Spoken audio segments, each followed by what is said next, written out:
नमस्कार दोस्तों। रिसेंटली बस्ती जिले में एक वकील साहब को पहले अगवा किया जाता है और फिर उनकी निर्मम तरीके से हत्या कर दी जाती है। और ये कोई पहली बार नहीं हो रहा है। उत्तर प्रदेश में ही नहीं, देश में कई ऐसी घटनाएं अधिवक्ताओं के साथ पहले भी हो चुकी हैं। पिछले कुछ सालों का अगर रिकॉर्ड देखेंगे तो आपको बहुत अनगिनत ऐसे इंसिडेंट मिल जाएंगे जहां पर एडवोकेट्स को टारगेट करके उनको या तो गोली मार दिया जा रहा है, या चाकू से मारा जा रहा है, या उनका अपहरण कर उनकी निर्मम हत्या कर दी जा रही है। और सरकार हाथ पर हाथ रखे बैठी हुई है। बहुत ही शर्मनाक बात है कि डेमोक्रेसी में वकील का जो रोल है बहुत ही अहम होता है, और यही हाल पत्रकारों के साथ भी है। का एक ऐसा मामला सामने आया था जिसमें एक युवा पत्रकार को कॉन्ट्रैक्टर के खिलाफ खबर चलाना भारी पड़ गया, फिर कैसे उसकी निर्मम तरीके से हत्या कर उसके शव को सेप्टिक टैंक में चुनवा दिया जाता है।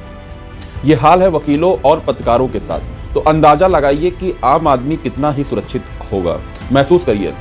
अभी बस्ती में वकील साहब की हत्या हो गई। अधिवक्ता चंद्रशेखर यादव को कथित तौर पर स्कॉर्पियो सवार कुछ लोगों द्वारा राह चलते बाइक रुकवाकर अगवा कर लिया जाता है। मीडिया रिपोर्ट्स के मुताबिक आरोपियों ने चंद्रशेखर यादव की पिटाई करके वाल्टरगंज इलाके में सड़क पर फेंक कर अपनी गाड़ी से कुचलते हुए निकल जाते हैं। बस्ती जिले के पुलिस अधीक्षक का कहना है कि वकील साहब अपनी बहन और उसके पति रंजीत यादव के तलाक के मामले की पैरवी कर रहे थे। आपको बता दें कि तलाक के समझौते के लिए पैसों को लेकर विवाद था, जिसकी वजह से रंजीत यादव और उसके भाई संदीप ने वकील को अगवा कर उनकी हत्या कर दी। इस मामले में मुख्य आरोपी रंजीत यादव को तो गिरफ्तार कर लिया गया है। बाकी के आरोपियों की गिरफ्तारी के लिए पुलिस टीम भी तैनात कर दी गई है। उत्तर प्रदेश में कई जगह कई जिलों में अधिवक्ताओं की स्ट्राइक भी जारी है।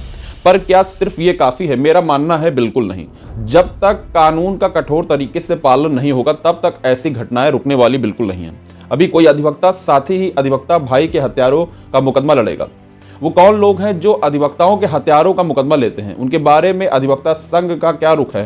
कौन लोग हैं जो वकील के हत्यारों को सह देते हैं, उनका मुकदमा लड़ते हैं? सिर्फ स्ट्राइक करने और नारेबाजी करने से नेतागिरी चमकाना है, चमकाओ। पर असल में अधिवक्ताओं के हितों की रक्षा करनी है तो फ्रंट में आकर लड़ाई लड़नी होगी। अधिवक्ताओं के हित में एक सेंट्रल एक्ट आना चाहिए जो एडवोकेट्स के प्रोटेक्शन की बात करे। आखिर एडवोकेट्स के प्रोटेक्शन की बात हम क्यों कर रहे हैं? इसके पीछे कई सारे रीजंस हैं। Because advocate is the only class of person who deals with the criminals on regular basis. हर दिन क्रिमिनल से डील करते हैं, हर टाइप के केसेस होते हैं, हर जगह आना जाना होता है। और ये जो मामला सामने आया है 2 दिन पहले का है। हैरान कर देने वाला मामला है। कैसे उत्तर प्रदेश के एक और वकील को अगवा किया जाता है और बुरी तरीके से कार से रौंद कर उनकी निर्मम हत्या कर दी जाती है। और लगातार हमें देखने को मिल रहा है कि यूपी में एडवोकेट्स के अगेंस्ट में पूरी तरीके से बार बार ये सारे इंसिडेंट बढ़ते ही जा रहे हैं।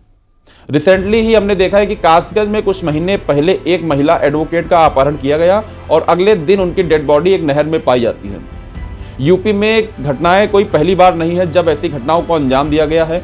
और यूपी में लगातार आपको देखने को मिलेगा कि बार बार अधिवक्ताओं की मांग भी उठाई जा रही है कि उत्तर प्रदेश सरकार एडवोकेट्स प्रोटेक्शन एक्ट बिल को जल्द से जल्द लेकर आए और इसको पास कराने के बाद इस एक्ट को संपूर्ण उत्तर प्रदेश में लागू किया जाए, जिससे कि वकीलों के अधिकारों को सुरक्षित रखा जा सके।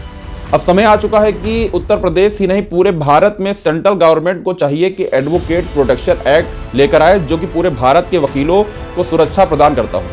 यहाँ लगातार अधिवक्ताओं पर हमले हो रहे हैं। यूपी सरकार की तरफ से किसी भी तरीके का कोई भी यहाँ पर एडवोकेट प्रोटेक्शन एक्ट को लेकर या अधिवक्ताओं को लेकर कोई भी अभी तक प्रतिक्रिया नहीं दी गई है। रिसेंटली हमने देखा है कि कई अधिवक्ता संघ हैं और राज्य हैं जो कि अपने एडवोकेट्स के राइट्स को प्रोटेक्ट करने के लिए बहुत ज़्यादा एक्टिव है, जिसमें हमें राजस्थान सबसे पहले देखने को मिलता है, जहाँ जोधपुर में एडवोकेट के ऊपर हमला होता है। हमला होने के बाद ही राजस्थान सरकार एडवोकेट प्रोटेक्शन एक्ट को पूरी तरह से लागू कर दिया।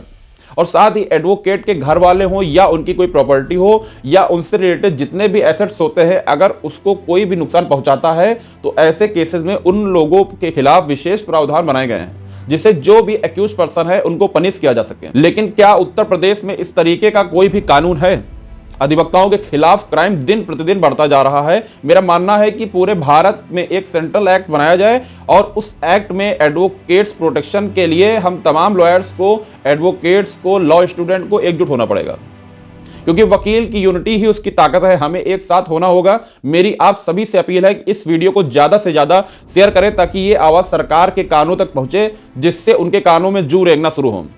धन्यवाद। अधिवक्ता एकता जिंदाबाद। जय हिंद।